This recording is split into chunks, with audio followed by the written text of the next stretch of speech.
FTP நேயர்களுக்கு வணக்கம். கரூரின் மிக பெரும் துயரம். கிட்டத்தட்ட 42 உயிர்கள் பலியான பிறகும் கூட அங்கு பலவிதமான சர்ச்சையான பேச்சுக்கள் வெளிவந்தது. இது திராவிட முன்னேற்ற கழகத்தின் சரிதான். ஆளும் அரசு திட்டமிட்டே இந்த 41 உயிர்களை பலியாக்கி விட்டது. அப்படியெல்லாம் தாவேகா சார்பில் சொல்லப்பட்டது. இதற்கு பின்னாடி யாரெல்லாம் இருக்கிறார்கள், இது உண்மையில் திட்டமிட்ட சதிதானா, இதற்கு முழு பொறுப்பேற்க வேண்டியது யார், அப்படியெல்லாம் நம்ம தொடர்ந்து பேசணும். அதுக்கு அடுத்ததாக நீதிமன்ற விசாரணைகள்லாம் ஒன்றன் பின் ஒன்றா வர ஆரம்பிச்சது. அதுலயே நமக்கு தெளிவா தெரிஞ்சது, இது மனிதனால் உருவாக்கப்பட்ட ஒரு பேரழிவு, மேன்மேட் டிசாஸ்டர்னு நம்ம எல்லாரும் தெளிவா புரிஞ்சுக்கிட்டாங்க. அந்த இடத்துல தாவேகாவினர் கொஞ்சம் அமைதியாயிட்டாங்க. இன்னைக்கு வரைக்கும் கிட்டத்தட்ட 9 நாட்களை தாண்டி அந்த கட்சியின் பொதுச் செயலாளர் அவர்கள் தலைமறைவானதுதான். இன்னைக்கு வரைக்கும் பெயில் கொடுக்கலன்னு அவர் வெளியே வரல. அதே மாதிரி துணை பொதுச் செயலாளர்களா இருக்கட்டும், கொள்கை பரப்பு செயலாளர்களா இருக்கட்டும், ஐடி விங்கு மாவட்ட செயலாளர், ஒன்றிய நகரம் வரைக்கும் இன்னைக்கு வரைக்கும் வெளியே வராம அவங்க ஓடி ஒழிஞ்ச இடத்திலே ஒழிஞ்சிட்டு இருக்காங்க. இப்படிப்பட்ட தாவேகாவில் இருக்கக்கூடியவர்கள் ஒளிஞ்ச இடத்திலிருந்து ட்வீட் போடுறாங்க. என்ன போடுறாங்க? கரூருக்கு சென்ற தமிழ்நாடு முதலமைச்சர் அவர்கள், இரவோடு இரவா 1 மணிக்கு சென்ற தமிழ்நாடு முதலமைச்சர் அவர்கள் ஏன் கள்ளக்குறிச்சிக்கு செல்லல? கள்ளக்குறிச்சிக்கு சென்றிருந்தா நீங்க கரூர்ல சென்றிருந்தது நியாயமாயிருக்குமே அப்படின்னு கேட்கிறாங்க. அது அவங்களுடைய கேள்விக்கான ஒரு நியாயமான ஒரு பார்வையா இன்னைக்கு தமிழ்நாடு முழுக்க பார்க்கப்பட்டு வராங்க. நீங்க ஒரு விஷயம் நல்லா யோசிச்சு பார்க்கணும். கள்ளக்குறிச்சி கள்ளச்சாராயம் என்பது தமிழ்நாட்டுல ஏன் இந்தியாவுல முதலா கள்ளச்சாராயம் குடித்து இறந்தவர்களா என்று கேட்டால் நிச்சயம் கிடையாது. இதற்கு முன்பாக விழுப்புரம் மரக்காணம் பக்கத்துல கள்ளச்சாராயம் அருந்தி உயிரிழந்தவர்கள் இருக்கிறார்கள். இதற்கு முன்பாக அதிமுக இருந்தாலும் காங்கிரஸ் பீரியடா இருந்தாலும் எல்லா காலகட்டத்திலையுமே கள்ளச்சாராயத்தால உயிரிழந்தவர்கள் இருக்கிறார்கள். அவங்க திமிரு கொண்டு போய் அவங்க தன்னை கள்ளச்சாராயம் உட்கொண்டு இறந்து போறாங்க. இதற்கு எப்படி அரசு பொறுப்பேற்க முடியும்?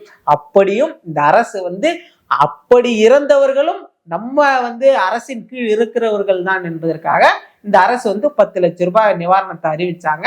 அவர்களுடைய உடல் நல்லடக்கத்தின் போது தமிழ்நாடு துணை முதலமைச்சர் அவர்கள் போய் கலந்துக்கிட்டாரு, உதயநிதி அவர்கள்.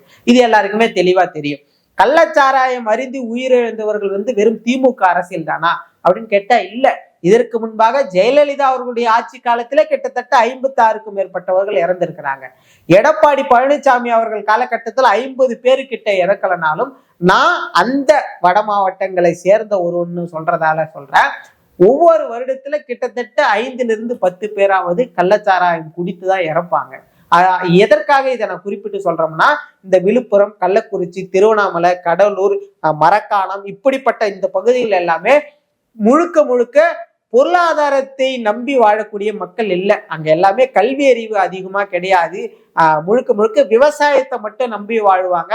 மற்றபடி வேற என்ன அங்க தொழில் இருக்கும் அப்படின்னு பார்த்தோம்னா, இந்த மாதிரியான கள்ளச்சாராயத்தை பயன்படுத்தி ஓரளவுக்கு முதலாளித்துவத்தோடு வாழக்கூடியவர்கள் அந்த பகுதியில இதற்கு முன்பாக செல்வ செழிப்போட இருந்தாங்க. இப்போ ஆட்சி காலகட்டங்கள்ல கொஞ்சம் கொஞ்சமா தவிர்க்கப்பட்டாலும் ஒரு சில இடங்கள்ல இன்னமும் கள்ளச்சாராயம் காய்ச்சக்கூடியவர்கள் இருக்கிறாங்க. இப்படி கிட்டத்தட்ட 50 ஆண்டுகளுக்கு மேலாக கள்ளச்சாராயம் அருந்தி உயிரிழப்பவர்கள் தொடர்ந்து நடந்து கொண்டுதான் இருக்குது.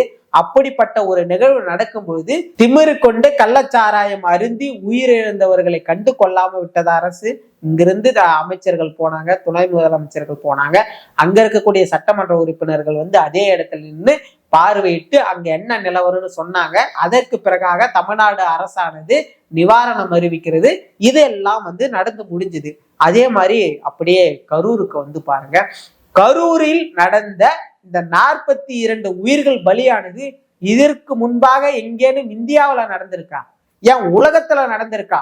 ஒரு நடிகனை பார்க்க போய் அங்க 42 உயிர்கள் பலியானது அப்படின்ற ஒரு நிகழ்வு நடந்திருக்கா? இல்ல, இதற்கு முன்பாக இருந்ததே இல்லை. அப்படி ஒரு சினிமா மோகத்தோடு பார்க்க சென்ற கூட்டமானது, ஒரு தலைவனாக நம்பாமல் ஒரு சினிமா நடிகனை மட்டும் பார்க்க சென்ற கூட்டமானது 42 உயிர்கள் பலியான ஒரு அவலமானது கரூர்ல நடைபெறுது. அப்படிப்பட்ட அந்த அவலமான சூழ்நிலையில ஒருவேளை அங்க இருக்கக்கூடிய செந்தில் பாலாஜி போகலன்னா என்ன சொல்லியிருப்பாங்க பாருங்க. இங்க இருக்கக்கூடிய ஒரு சட்டமன்ற உறுப்பினர் போய் எட்டி பார்க்கல, அப்ப என்ன கரூர்ல நடந்திருக்கு, அவர் எட்டி பார்க்கலன்னா காரணம் இவர் தான் அப்படின்னு குறிப்பிட்டு சொல்லியிருப்பாங்க. அவர் 10 நிமிஷத்துக்கு முன்னாடி போயிட்டாரு, எப்படி ஒரு 10 நிமிஷத்துக்கு முன்னாடி போனாரு அப்படின்னு கேட்கிறாங்க. அங்க இருக்கக்கூடிய அன்பில் மகேஷ் பொய்யாமொழி அவர்கள் தன்னுடைய ஆதங்கத்தை வெளிப்படுத்தி கண்ணீரை விடுறாரு. பாத்தீங்களா எவ்வளவு சிறப்பான நடிப்பு, ஆஸ்காரே கொடுக்கலாம் அப்படின்னு கேட்கிறானுங்க. ஏன்டா அறிவு கட்டவங்களா?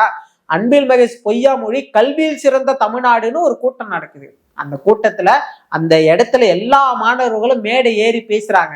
தன்னுடைய அப்பா பத்தி பேசுறாங்க, அம்மா பத்தி பேசுறாங்க, தன்னுடைய சூழல் எப்படி இருந்ததெல்லாம் பேசுறாங்க. அதையெல்லாம் கேட்டுட்டு கண் கலங்குறாரு. அந்த கண்ணீரை துடைத்தவர் தமிழ்நாடு முதலமைச்சர். இதெல்லாம் நீங்க பார்த்திருப்பீங்க. இப்படி எந்த கட்சின்னு பார்க்காம, அங்க என்ன நடந்ததுன்னு பார்க்காம, தமிழ்நாடு மக்கள் தான் நம் மக்கள் தான் அப்படின்னு எல்லாரும் ஓடி ஒரு இடத்துல நின்னா எப்படி தமிழ்நாடு முதலமைச்சர் அவர்கள் கரூருக்கு போவாரு அப்படின்னு கேட்கிறாங்க. தமிழ்நாடு முதலமைச்சர் கரூருக்கு சென்றது உங்களுக்கு பிரச்சனையா, இல்லை விஜய் அவர்கள் சென்னை வந்த பிறகாக அவர் கரூருக்கு சென்றது உங்களுக்கு பிரச்சனையா? காரணம் என்னன்னா, இன்னைக்கு வரைக்கும் தாவேக்காவில் இருக்கக்கூடியவர்கள் கேள்வி கேட்கல. 20 லட்சம் பணம் அறிவிச்சுவீங்களே, அது எப்படி போயிட்டு அந்தந்த மக்களுக்கு சேர்ப்பீங்கன்னா, 20 பேர் கொண்ட குழு ஆரம்பிப்பான். அந்த குழு போயிட்டு பரிசீலனை செய்வாங்க. உண்மையிலே இவங்க தாவேக்க கூட்டத்துக்கு இறந்தவங்க தானா, அப்படி இறந்திருந்தா இவங்களுக்கு 20 லட்சம் கொடுக்கலாம்னு அந்த குழு நிர்வகிக்குமா? ஏன் இதை நான் சொல்றேன்னா, அங்க இறந்தவர்கள் எல்லோருக்கும் 20 லட்சம் கிடையாது. அந்த வழக்கறிஞரே சொல்லாரு, அங்க இறந்தவங்களா எங்க கூட்டத்துக்கு வந்தவங்கன்னு எப்படிங்க தெரியும்? அவங்க எல்லாம் விஜய் ரசிகரா இருக்கணும்னு அவசியமே இல்லையே.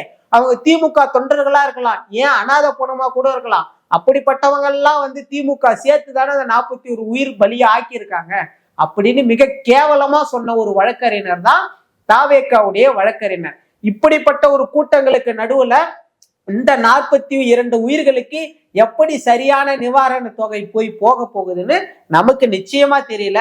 அந்த 42 உயிர்களை பலி வாங்கிய பிறகும் கூட தாவேக்கா தலைவர் அவர்கள் ரொம்ப அமைதியா இருக்கிறார். தலைவர் அமைதியா இருந்துட்டு போகட்டும், தலைவர் மன உளைச்சலோட இருந்துட்டு போட்டோம். இன்னைக்கு வரைக்கும் பொதுச் செயலாளரா இருக்கட்டும், அதற்கு அடுத்தடுத்த கட்டமைப்புல இருக்கக்கூடியவர்களா இருக்கட்டும், யாருமே வெளியே பேசல. இதெல்லாம் எவ்வளவு ஒரு அற்பத்தனம்! இந்த வேலைகளை மிக கேவலமான அற்பத்தனங்களை செய்து கொண்டிருக்கக்கூடிய இந்த தற்கூரின்னு சொல்லக்கூடிய அந்த தொண்டர்கள் என்ன சொல்றாங்க? ஏன் தமிழ்நாடு முதலமைச்சர் அவர்கள் கரூருக்கு சென்றாருன்னு சொன்னாங்க. தமிழ்நாடு முதலமைச்சர் அவர்கள் இரவோடு இரவா சென்று அந்த மக்களை கைப்பிடிச்சு பேசினாரு. ஏன் அங்க போய் இரவோடு இரவா பேசுனதுதான் உங்களுக்கு இப்ப உறுத்துதா? அதே உங்க விஜய் அவர்கள் கள்ளக்குறிச்சிக்கு போனப்போ ஒரு அக்கா காலில் விழுறாங்க, பக்கத்துல இருக்க அங்கிள் தொட்டு கொடுக்குறாரு, காலில் விழுந்து கும்பிடுமா, தலைவரா உருவெடுக்கிறாரு இல்ல. இவர் கள்ளக்குறிச்சிக்கு வந்ததாலதான் கள்ளக்குறிச்சி கள்ளச்சாராய நிகழ்வு இந்தியா முழுக்க போய் சேர்ந்தது பாரு.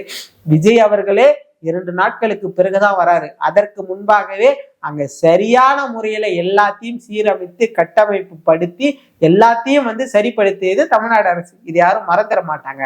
அதனால கள்ளக்குறிச்சி கள்ளச்சாராயம் நிகழ்வு என்பது வேறு, கரூரில் நடந்த மரண ஓல நிகழ்வானது வேறு. ஆனா இது இரண்டையும் ஒன்று சேர்த்து பேசக்கூடியவர்களுக்கு ஒன்றே ஒன்றுதான் சொல்லிக் கொள்ள வேண்டும். நீங்கள் இப்படி தொடர்ந்து கள்ளக்குறிச்சியில் நடந்ததையும் கரூரில் நடந்ததையும் பேசி கொண்டிருக்கிறீர்கள் என்றால், கரூரில் நடந்த அந்த இறப்பை, அந்த மரணத்தை நீங்களே ஒப்புக்கொள்ளுகிறீர்கள். கரூரில் நடந்தது மரணம் தான், அது தாவேக்கா தலைவரால் ஏற்பட்ட மரணம் தான் என்று. இப்படிப்பட்ட மேன்மேட் டிசாஸ்டர், மனிதனால் உருவாக்கப்பட்ட ஒரு பேரழிவுன்னு சொல்றோம் இல்லையா, அந்த மனிதனே விஜய் அவர்கள் தான் என்பதை இந்த தாவேக்காவினர் ஒத்துக்கொள்கிறார்கள் என்பதுதான் நம்மால பார்க்க முடியுது. இந்த பெருந்துயரத்துல கூட அரசியல் செய்யக்கூடிய அநாகரிகமான தெளிவற்ற அரசியல் செய்யக்கூடியவர்களை நீங்க எப்படி பாக்குறீங்கன்னு மறக்காம கமெண்ட் பண்ணுங்க. இதோட முடிச்சுக்கலாம். கரூர் பெருந்துயரத்துல மேலும் ஏதேனும் நீதிமன்ற வழக்குகள் இருந்தா மட்டும் பேசலாம். தொடர்ந்து ஆதரவு கொடுத்த அனைவருக்கும் நன்றி. நம்ம மேலும் ஒரு காணொலியில சந்திக்கலாம். நன்றி.